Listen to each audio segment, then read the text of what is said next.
예, 오늘의 시황 브리핑 시작하겠습니다. 미국의 고용지표가 둔하게 나오면서 미국의 국채금리 하락하고 달러 인덱스도 하락하고 이렇게 되면 이제 아시아 증시는 긍정적으로 반응할 수 있는 계기가 되긴 하거든요. 9월 금리나 확률이 거의 97% 이상까지 올라갔고 이것 때문에 오늘 아시아 증시가 올라갔다 이런 해석이 있습니다. 그리고 이제 반도체와 2차 전지의 긍정적인 뉴스가 나왔거든요. 뭐 예를 들면 뭐 소부장 같은 경우는 뭐 4년 주기 사이클, 투자 사이클에 걸렸다, 뭐 바스켓으로 사야 된다 이런 보고서가 나오기도 했고, 그러니까 배터리 업체들 연이어 수주 공시 나왔잖아요. 물론 이제 주가가 강하게 올라간 건 아니지만 이런 어떤 긍정적인 뉴스가 나오면 투자자들이 시장이 하락하진 않겠구나, 그리고 관련된 종목을 일단 좀 사둬도 되겠구나 이런 어떤 판단을 하게 되죠. 외국인들이 한 달 만에 3일 연속 코스피 순매수하는 모습을 보였고, 코스닥도 역시 매수하는 그런 모습을 보였습니다. 뭐 기계화학, 운송장비, 유통 이런 거 사고, 코스닥 쪽에서는 제약과 반도체 관련된 종목군들 매수가 조금 더 많았습니다. 대형주는 좀 밀리긴, 탄력이 좀 떨어지기도 했는데 그래도 이제 뒷부분에서 다시 올렸고요. 중소형주 코스닥 지수는 장중 내내 플러스권을 이제 유지하는 그런 모습을 보였는데, 그러니까 기관이 대형주 매도했었거든요. 근데 이제 외국인들이 뒷받침해 주다 보니까 장중에 밀렸다가 다시 후반부에 밀어올리는 그런 모습이 나왔고, 코스닥은 수급이 최근에 좋아지고 있습니다. 그러니까 외국인들이 3일 연속 매수하는 데다가 기관도 5일 중에서 4일 매수하는 그런 흐름을 보였거든요. 그래서 대형주 쪽보다는 중소형주 쪽이 조금 더 활발하게 움직이는 그런 모습을 보인 게 오늘 장의 특징이었습니다. 오늘 아시아 증시가 대체로 다 강했어요. 근데 이제 아시아 증시가 올라갈 수 있었던 건, 그러니까 미국의 금리가 오늘 하락했거든요. 그러니까 미국의 금리가 하락한 이유를 보면 이게 이제 쭉 올라가다가 뚝 떨어지는, 그래서 4.3%에서 출발해서 4.2%까지 떨어졌죠. 그래서 오늘 뭐 아시아 시황 나오는 외신들 보면 기술주가 일단 강세를 보였고, 그리고 달러 인덱스가 하락하면서 아시아 자산이 이럴 때는 조금 더 매력적으로 보이게 된다. 그리고 이제 금리가 내려가게 되면 위험 자산에 대한 투자 부담이 줄어들기 때문에, 그러니까 이 점은 매수하게 되는, 그러니까 아시아 증시를 좀 투자들이 매수하게 되는 그런 계기가 되는데, 오늘 어쨌든 미국의 금리와 달러 인덱스가 하락한 게 증시가 올라갈 수 있는 가장 첫 번째 요인이었다, 이렇게 해석들을 한 것 같습니다. 그래서 어쨌든 코스피 지수는 뭐 아직 근데 이제 박스권인데 뭐 동시효과 올려놔서 딱 3,200에 마감하긴 했거든요. 그래서 막 이번 주에 또 시장 밀리고 할 때마다 막 부정적인 분석 이런 거 되게 많이 나왔는데 그냥 박스권이라고 뭐 계속 그 말씀 드렸었잖아요. 그러니까 3,150 밑으로 가면 외국인들이 받아내고, 그렇다고 또 계속 좋은 게 아니라 3,250으로 올라가면 또 외국인들이 팔아버리고, 이런 현상이 반복된 거죠. 그러니까 지금 뭐 이렇게 의미를 담기보다는 그냥 박스권에 충실하다 이렇게 봐야 되는데, 다만 분 차트에서는 약간 변화는 있는 것 같아요. 이게 보면 이틀 전부터 9월 2일부터 분 차트가 완만하게 올라가죠. 이게 이렇게 삐져나가는 구간이 있는데, 삐져나가면 다시 원위치 시켜요. 그러면서 일정한 각도로 완만하게 올라가게 만드는, 그러니까 이제 저점이 3,160에서부터 오늘 한 40포인트 정도 올려놓는, 그러니까 완만하게 추세를 꾸준하게 올려놓는 거죠. 근데 이게 사실 이렇게 좋은 건 아닙니다. 이게 이제 깨작깨작 올려놨다가 한 방에 그냥 두들겨 맞는 이제 그런 경우도 있거든요. 그래서 뭐 이런 흐름이 꼭 좋은 건 아닌데, 어쨌든 뭔가 좀 추세를 만들려는, 삐져나가면 탁 눌러놓고 모양 예쁘게 만들어야지, 이런 움직임은 좀 있는 것 같아요. 이런 움직임이 있는데, 이제 요게 인정이 되려면, 그러니까 메인 주도주가 무너지면 안 됩니다. 그러니까 주도주는 상승을 이끄는 종목을 얘기하는 게 아니라 시가총액 최상단 종목이 여기서 갑자기 그냥 재뿌리면 안 되거든요. 그래서 당분간 시총 빅4 종목군들이 좀 밀리지 않는 그런 흐름 나오는지도 상당히 중요하다고 봐야 되겠고요. 코스닥은 제가 아침에도 말씀드렸듯이 이평선이 몰린 자리다. 몰린 자리에서 지난 5월 같은 경우는 쳐 올리는 그런 움직임이 있었는데, 이번 같은 경우도 일단은 올려놓고 오늘 21선 돌파까지 해버린 상태가 됐거든요. 근데 이게 지금 위치가 또 고비예요. 왜냐면 얼마 전에 제가 보여드린 거, 코스피가 고점과 저점이 낮아지는 추세선에 있다. 근데 지금 딱 거기 걸려 있잖아요. 걸려 있는 위치라서 오늘 공교롭게도 그 위치에서 더 밀어붙이지 못했거든요. 그러니까 이거마저 돌파해버리면 고점과 저점이 낮아지던 7월 이후에 그러니까 이게 코스피는 박스권 그동안 돌았었고 코스닥은 이런 형태를 보였었는데, 이 흐름이 뒤집히는 그런 이제 계기가 될 수 있는 거죠. 그래서 오늘 코스닥 지수가 이제부터 여기서 강하게 추가적으로 푸시하면서 820까지 밀고 올라가는지, 그러니까 이게 이제 상당히 단기적으로는 중요한 변곡이다, 이렇게 봐야겠습니다. 뭐 중요한 뉴스들을 보면 우선 이제 앞서 말씀드린 대로, 그러니까 미국의 고용 지표가 좀 둔하게 나오면서, 근데 이게 너무 둔하게 나오면 경기 침체를 이야기하게 되거든요. 근데 또 그 정도는 아니잖아요. 그래서 어쨌든 이런 흐름이 나오면서 이제 시장이 버티는 힘이 생겼고, 다음에 연이어서 어쨌든 재료들, 예, 뭐 이제 어제는 LG에너지 솔루션이 벤츠사 관련돼서 이제 뭐 15조 원, 아니 얼마죠? 하여튼 수주했다라는 그 보도가 있었죠. 여기에다가 또 그 오늘장에서도 SK온이 ESS 관련된 이제 공급 이 건이 있었다, 이런 것들도 좀 있었고, 그래서 어쨌든 주가도 그러니까 올라가는 폭이 시원스럽진 않지만 어쨌든 뭔가 자꾸 이제 수주하는 재료가 나오면서 대형주들이 이렇게 나오면 쉽게 빠지진 않겠다, 이렇게 되는 거고, 오늘 또 소부장도 좀 올라가는 종목이 많았잖아요. 그러니까 SK증권에서 4년 주기 투자 사이클이 도래했다. 그래서 이번에도 이제 좀 관련된 종목을 바스켓으로 사야 된다, 그러니까 이런 취지의 이제 보고서가 나오고, 여기서 언급된 종목군들 일부가 또 강세를 보이는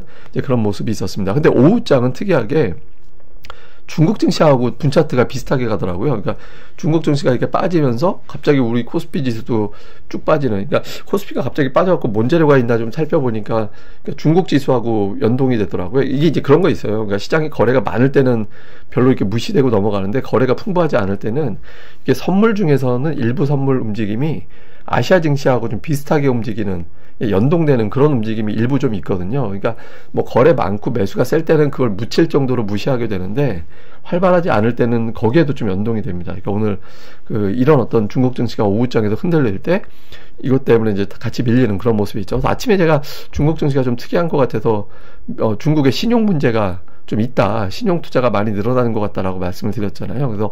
그래서 그런지 몰라도 이제 중국 증시 과열이다, 그래서 공매도 완화시켜서 공매 좀 속도를 조절해야 된다, 뭐 이런 식의 어떤 메시지가 나왔고, 그게 오후장 중국 증시 떨어뜨리면서 우리 증시 탄력이 잠시 둔화되는, 예, 그런 이유로 작동을 했던 것 같습니다.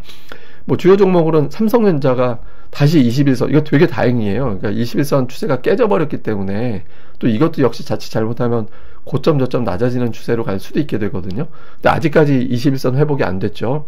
뭐 마음을 놓을 수 있는 구간은 아니고 75,000원 위로 올라가서 완전히 안착이 돼야 삼성전자 가지고 지수를 흔들지 않겠구나라는 쪽으로 해석이 될 수 있어서 삼성전자 주가 흐름이 상당히 중요하다, 이렇게 봐야 될 것 같고요.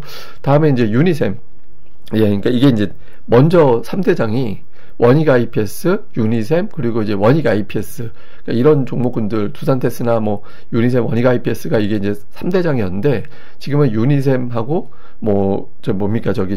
유니테스트 뭐 이런 종목군들이 되게 이제 강세를 보이고 있잖아요. 그래서 이런 종들이 움직이는데, 어쨌든 소부장 쪽에서는 뭐 개별적인 재료가 좀 있긴 하죠. 근데 어쨌든 이런 게 끊어지지 않고 있다라는 거는 되게 다행스러운 대목입니다. 그래서 왜냐하면 지금은 뭐가 됐든, 뭐 2차 전지가 됐든, 제약바이오가 됐든, 엔터가 됐든, 그러니까 뭐가 됐든 이제 코스닥에서는 막 끌어올려서 막 시장에 붐업을 해주는 업종이 되게 필요하거든요. 그래서 그런 역할을 해주는 종목군들이 자꾸 등장해주는 게 좋습니다.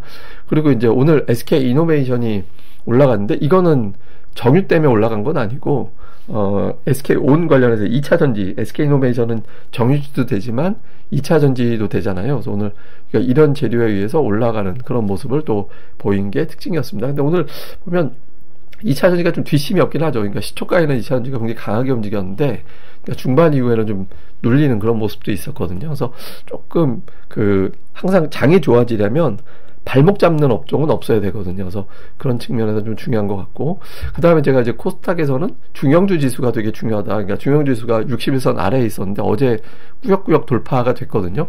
근데 지난번에는 61선이 저항이었잖아요. 근데 이번에는 돌파하고 안착까지 돼버리면 이제 코스닥의 어떤 변화, 그러니까 앞서 제가 코스닥 지수 자체가 좀 이평선 몰려있는 자리에서 방향을 타진할 때가 됐다. 근데 지금 중형주 지수 봐서는 여기서 이제 깨작깨작 움직이고 있는데, 금리 인하 이슈가 별다른 발목을 안 잡으면 분위기는 좋아질 수도 있는데, 이건 제가 잠시 후에 또 한번 설명드리도록 하겠습니다.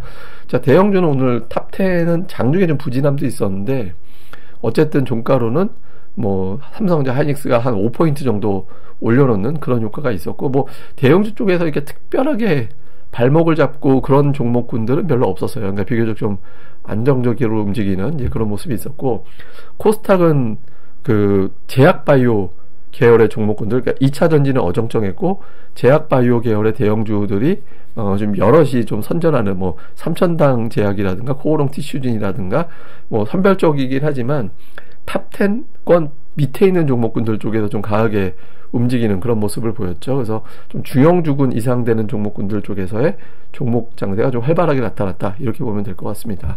자, 수급에선 외국인들이 매수. 네, 3일 연속 코스피와 코스닥 매수하고 있거든요. 그러니까 3일 매수는 그러니까 지금 거의 한 달 만에 처음 나온 겁니다. 그래서 어쨌든 9월은 누적으로 순매수 바뀌고 지금 코스피 자체로 또 지금 연속 순매도 상태인데 주간으로 그러니까 이렇게 되면 이제 내일장에서 거의 뭐 한 8천억 정도 순매도 하지 않는 한 주간 순매수로 끝날 가능성이 높죠. 코스닥도 역시 순매수로 끝날 가능성이 현재로서는 좀 높아졌다. 이렇게 이제 볼 수 있는 거고, 이게 항상 말씀드리지만 주포와 주도주가 들어와 줘야 시장이 올라갈 수 있는 조건이 되거든요. 그래서 그런 조건을 만들어가는 걸로 보여지고요.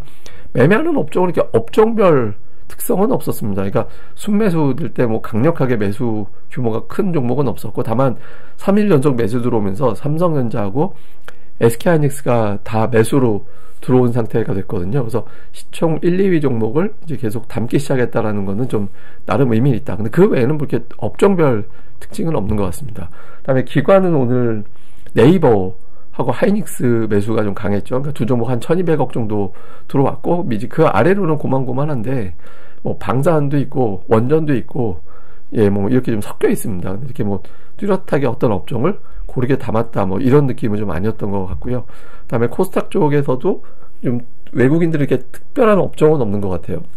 예, 2차 전지가 매도에 좀 있는 게 있었고, 그다음에 매수 쪽에서는 그 뭐 이렇게 특별하게 어떤 업종을 고르게 됐다. 근데 어제 제가 외국인들이 매수하는 종목 중에 특정 창구, 어제 그 JP모건 창구로 소부장 매수 들어간 종목이 되게 많았거든요. 근데 그게 어떤 빌드업이었는지 오늘 소부장 종목들 중에서 좀 오른 종목이 많이 있었잖아요. 근데 오늘은 또 그런 건 안 보이더라고요. 그래서 그냥 업종 내에서 골라 담는, 예, 그런 형태를 보였고, 그다음에 기관도 특별하게 어떤 업종에 이제 쭉 담아갔다, 뭐 이런 느낌. 그러니까 전체 순매수 상단에 절반 정도가 특정 업종으로 도배가 되면 이제 많이 담았다 이렇게 되는데, 약간 반도체가 많이 포진해 있긴 합니다. 근데 뭐 이렇게 쓸어 담았다 그 정도까지의 느낌은 아니죠.